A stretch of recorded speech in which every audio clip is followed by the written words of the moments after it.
ভূত দেখতে কেমন? পৃথিবী দেখতে কেমন?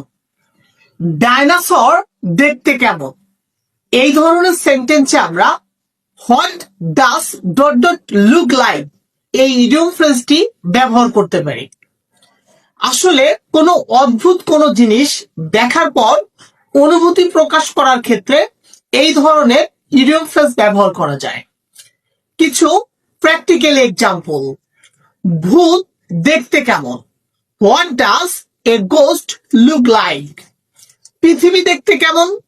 What does the earth look like? পেঁচা দেখতে কেমন? What does an owl look like? Dinosaur দেখতে কেমন?